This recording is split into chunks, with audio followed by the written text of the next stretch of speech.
विचारू, चिडणार नाही ना? तुमच्यावर केव्हा चिडतोय का आम्ही? हा, तुमच्यावर आम्ही जेव्हा चिडू का नाही तेव्हा आम्हाला असल्या 100 गोळ्या घ्याव्या लागतील. आमचं बीपी एकदम हाय होईल. लई टेन्शन आलेलं असेल आम्हाला. असलं काय तर बोल नका. तुम्हाला काय होणार नाही. तुम्ही फिट्टच आहे आणि फिट्टच राहणार आहे. आम्ही फिट्टच राहणार, कारण तुम्ही आनंदी तर आम्ही आनंदी. तुम्ही हॅप्पी, आम्ही पण हॅप्पी.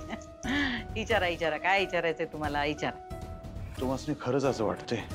काय आमच्या बापासंग लगीन करावं असं वाटतंय तुम्हाला खरंच?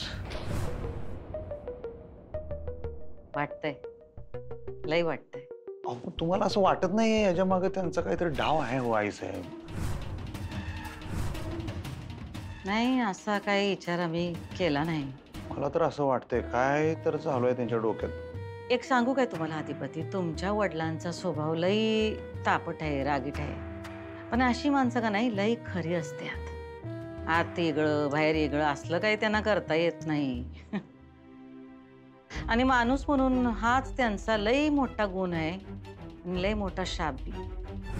त्यांना अजिबात खोटं वागता येत नाही. जे काही मनात येईल का नाही ते बोलून टाकतात. आता इतकी वर्ष हा माणूस आम्हाला हा असाच कळलाय. आता उतार वयात काय त्यांचा स्वभाव कवा बदलल असं काय आम्हाला वाटत नाही. आणि ह्या घडीला त्यांना आम्हाला फसवणं काही जमणार नाही. त्यामुळे तुम्ही नका काळजी करू. हा, ठरल्याप्रमाणे आमचं लग्न होईल. तुम्ही नका काळजी करू. आणि मास्तरीनबाई यायला नाही म्हणल्या तर? आम्हाला नाही ऐकायची सवय नाही.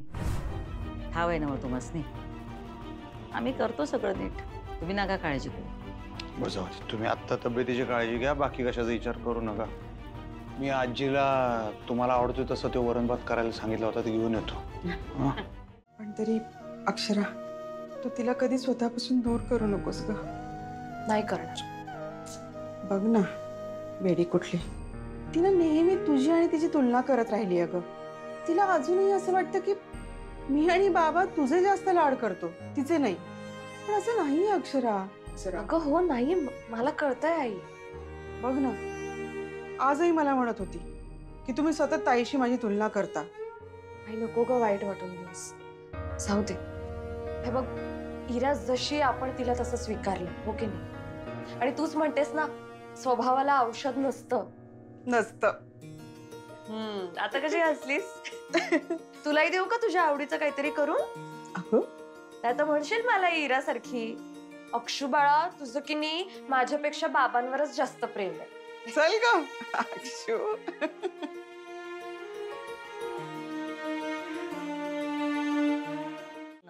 हा, परीक्षा होईल त्यांची. आता तुम्ही लग्नावर फोकस करा आई साहेब. तुम्हाला मनापासून करायचंय लगीन? करायचंय की. हा, मग आपण त्याच्या तयारीला लागूया. हे शाळेचा मॅटर तर कुठं मध्ये आणता? मध्ये आणला नाही आम्ही. तो पहिल्यापासून मधीच होता.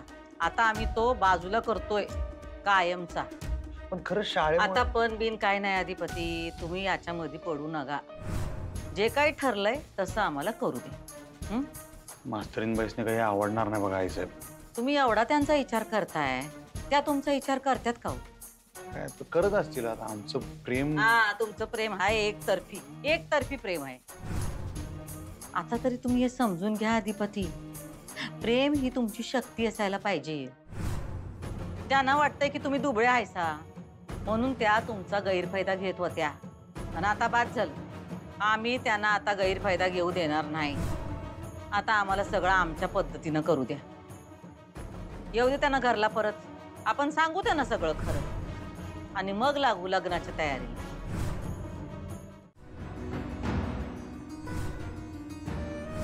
काय? ही असली नोटीस कधी कधी पाठवली? आजच. अरे बापरे, हे हे काय आता अक्षरा? बाबा, शाळेवर टांगती तलवार होतीच. आता आज पुन्हा नोटीस पाठवली त्यांनी. अक्षरा, या कारस्थानी बाईला ना गप्प बसवत नाही. एक झालं की एक झालं की एक काहीतरी काढत राहतेच ती. तिची हिंमत कशी झाली शाळेबद्दल असा विचार करायची? आणि शाळा बंद करून काय मिळणार आहे तिला? मला त्रास देत आहेत बाबा, बाकी काही नाही. त्यासाठी काही करू शकतात त्या. मी नाही देऊ देणार अक्षरा, हे नाही होणार. मी आहे तुझ्या बरोबर, तू काळजी करू नको. शाळा बंद नाही होऊ देणार मी. बाबा, ती खात्री मलाही आहे. मला माहितीये ना, हे जेव्हा अधिपतींना कळेल तेव्हा ते नक्की काहीतरी ऍक्शन घेतील. अधिपतीने शाळा बंद होऊ देणार अशी. अक्षरा, मी बोलू का तिच्याशी? अति करते ती आता.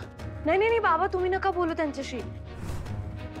आपण ठरवलंय ना तसंच करत राहा. हा, मी कळवते तुम्हाला लवकरच काय करायचं ते. काळजी करू नका.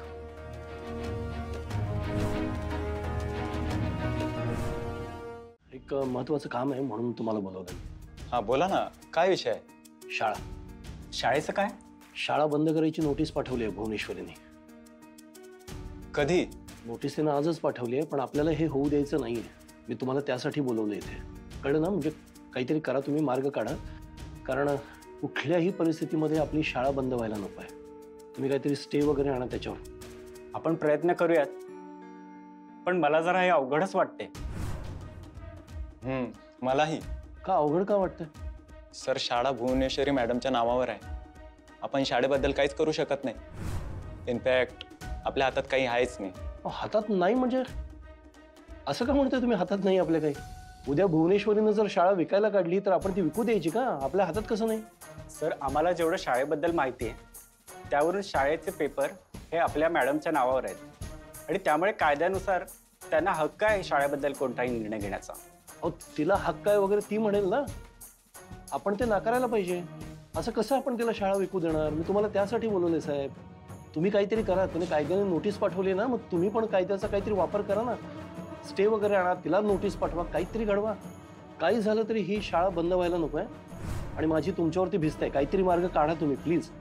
ओके सर, आम्ही काही प्रयत्न करू. पण मला हे अवघडच वाटते सर.